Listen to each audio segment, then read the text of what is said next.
الحمد لله رب العالمين، والصلاة والسلام على سيد الأنبياء والمرسلين. أشهد أن لا إله إلا الله وحده لا شريك له، وأشهد أن محمدا عبده ورسوله. أما بعد، فقد قال الله تبارك وتعالى في كلامه المجيد والفرقان الحميد: فخلف من بعدهم خلف أضاعوا الصلاة واتبعوا الشهوات فسوف يلقون غيا إلا من تاب وآمن وعمل صالحا. وفي موضع آخر: يا أيها الذين آمنوا لا تلهكم أموالكم ولا أولادكم عن ذكر الله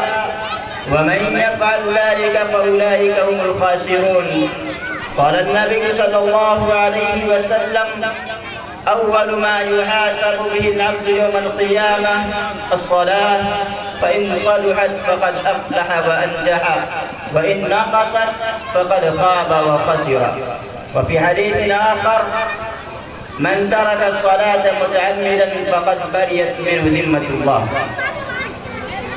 مشفق و مربی، اساتذہ کرام، میرے دینی و ملی بھائیوں، آج کے سالانہ انجمن میں میرا موضوع ہے نماز چھوڑنا کبیرہ گناہ. سامعین کرام،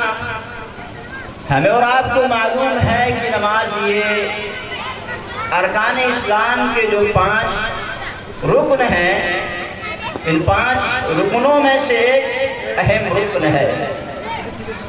ہمیں اور آپ کو یہ بھی معلوم ہے کہ شہادتین کے بعد اگر اللہ رب العالمین کے نزدیک کوئی محبوب عمل ہے، پسندیدہ عمل ہے، تو نماز ہے، جس سے ہمیں اور آپ کو نماز کی اہمیت و فضیلت کا تو اندازہ لگتا ہے کہ نماز کی اہمیت کیا فضیلت ہے. میرے بھائیو، اسی طرح جس چیز کی جتنی زیادہ فضیلت ہوتی ہے، اس چیز کے ترک کرنے پر اتنا ہی اس کا سنگین گناہ بھی ہوتا ہے، اتنا ہی بڑا اس کا گناہ ہوتا ہے. تو آئیے میں آپ کے سامنے نماز نہ پڑھنے والوں کے تعلق سے چند باتیں رکھتا ہوں قرآن و حدیث کی روشنی میں. اللہ رب العالمین قرآن مجید کے اندر ارشاد فرماتا ہے: فَخَلَفَ مِن بَعْدِهِمْ خَلْفٌ أَضَاعُوا الصَّلَاةَ وَاتَّبَعُوا الشَّهَوَاتِ فَسَوْفَ يَلْقَوْنَ غَيًّا إِلَّا مَن تَابَ وَآمَنَ وَعَمِلَ صَالِحًا. کہ پھر ان کے بعد ایسے ناخلف برے جانشین پیدا ہوئے، اضاعوا الصلاة، جنہوں نے نماز کو ضائع کیا، نماز کو برباد کیا، واتبعوا الشہوات، اور نفسانی خواہشات کے پیچھے پڑ گئے. فسوف یلقون غیا، ان قریب ان کا انجام آگے آئے گا، یا ان قریب وہ غینان جہنم سے ملاقات کریں گے. الا من تاب، سوائے اس شخص کے جو توبہ کر لے، وآمن، اور ایمان لے آئے، وعمل صالحا، اور عمل صالح کرے. میرے بھائیوں، اس آیت کی تفسیر میں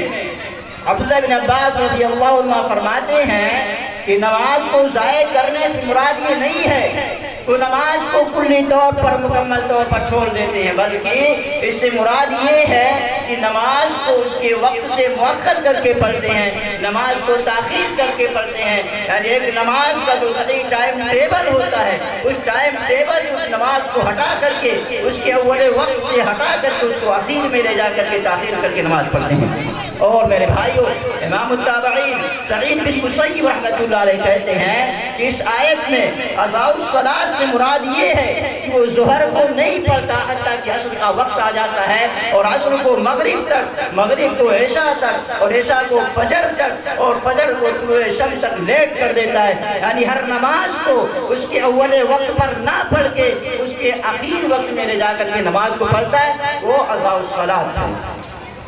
اور آگے کہتے ہیں کہ جو شخص بھی اپنے اس عمل پر مصر رہا، قائم رہا، اسی پر عمل پیرا رہا، اور اس کی موت اسی حالت میں آ گئی، اور اگر اس نے اپنی عمل سے توبہ نہیں کیا تو اللہ تعالیٰ اس شخص کو غی میں داخل کرے گا. میرے بھائیوں، اور غی کے بارے میں آتا ہے: هو نہر فی جہنم بعید القارع قریب الطعم کہ یہ جہنم کی ایک ایسی وادی ہے جو بہت ہی گہری ہے اور جس کا ذائقہ بہت ہی خبیث ہے، ناپسندیدہ نہ کریہ۔ اسی طرح میرے بھائیو ایک دوسری آیت کریمہ کے اندر اللہ رب العالمین فرماتا ہے وَوَيْلٌ لِلْمُصَلِّينَ الَّذِينَ هُمْ عَنْ صَلَاتِهِمْ سَاهُونَ، کیسے نمازیوں کے لیے ویل ہے، ویل نامی جہنم ہے، ہلاکت و بربادی ہے جو اپنی نماز سے غافل ہے۔ میرے بھائیو اس آیت کریمہ کے اندر غفلت سے مراد نماز کو اس کے وقت سے مؤخر کر کے پڑھنا ہے، اور سعد بن ابی وقاص رضی اللہ عنہ سے مروی ایک حدیث میں ہے، وہ کہتے ہیں کہ میں نے اللہ کے رسول جناب محمد عربی صلی اللہ علیہ وسلم سے اس آیت کی تفسیر پوچھی تو اللہ کے رسول نے فرمایا وَتَأْخِيرُ الْوَقْتِ، اس سے مراد یہ ہے نماز سے غفلت برتنے سے مراد یہ ہے کہ نماز کو اس کے وقت سے مؤخر کر کے پڑھنا ہے، نماز کو تاخیر کر کے پڑھنا۔ لیکن میرے بھائیو یہ اللہ کے رسول کی حدیث نہیں ہے، یہ حدیث مرفوعاً نہیں ہے بلکہ یہ موقوفاً روایت ہے، یعنی یہ اللہ کے رسول کا قول نہیں ہے بلکہ یہ سعد بن ابی وقاص رضی اللہ عنہ کا ہی ہے، اسے بزار نے روایت کر سے اس کی وضاحت بھی آگے کی ہے۔ تو میرے بھائیو اگر ہم اس آیت کریمہ کے اوپر غور کریں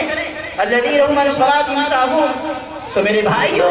اللہ رب العالمین نے ایسے لوگوں کا نام بھی مصلین یعنی نمازی یا جو نماز سے غفلت برتتے ہیں ایسے لوگوں کا نام بھی مصلین یعنی نمازی لیا، لیکن چونکہ وہ اپنی نمازوں سے غفلت برتتے ہیں، نماز میں سستی کوتاہی کا شکار ہوتے ہیں، نماز کو تاخیر سے پڑھتے ہیں، اس لیے اللہ رب العالمین نے انہیں ویل نامی جہنم کی وعید اور دھمکی سنا دی ہے۔ اور میرے بھائیو میں آپ کو بتاتا چلوں ویل کے بارے میں ایک قول یہ بھی آتی ہے ویل کے بارے میں کہ یہ ویل یہ جہنم کی ایک ایسی وادی ہے کہ اگر اس وادی کے اندر دنیا کے تمام پہاڑوں کو چلایا جائے، اس وادی کے اندر دنیا کے تمام پہاڑوں کو چلایا جائے تو میرے بھائیو اس وادی کی سخت حرارت کی وجہ سے اس وادی کے اندر اس ویل نامی جہنم کے اندر اتنی سخت تپش ہوگی، اتنی گرماہٹ ہوگی میرے بھائیو، اس کی سخت حرارت کی وجہ سے وہ پہاڑ بھی ریزہ ریزہ ہو جائیں، پہاڑ بھی پگھل جائیں۔ میرے بھائیو یہ اس شخص کی رہائش گاہ ہوگی، یہ اس شخص کا مسکن ہوگا، یہ اس شخص کی رہنے کی جگہ ہوگی جس نے نماز کو ضائع کیا، نماز کو اس کے وقت پر نہیں پڑھا، نماز سے غفلت برتی میرے بھائیو، یہ اس شخص کی رہائش گاہ ہوگی میرے بھائیو۔ الا یہ کہ جو شخص گشتہ پر نادم ہو کر کے توبہ طائب کر ایمان لے، یعنی جس کی یہ پہلے عادت تھی کہ وہ نماز کو وقت پر نہیں پڑھتا تھا، نماز میں سستی اور کوتاہی کرتا تھا، نماز سے غفلت برتتا تھا اور نماز کو آخر میں تاخیر کر کے پڑھتا تھا، لیکن پھر اس انسان نے اپنی اس عمل سے توبہ کر کے رجوع کر کے اول وقت پر نماز کو پڑھنے لگا اور نماز میں سستی اور کوتاہی نہیں کی تو میرے بھائیو انشاءاللہ اللہ تعالیٰ اس انسان کو ضرور ویل نامی جہنم سے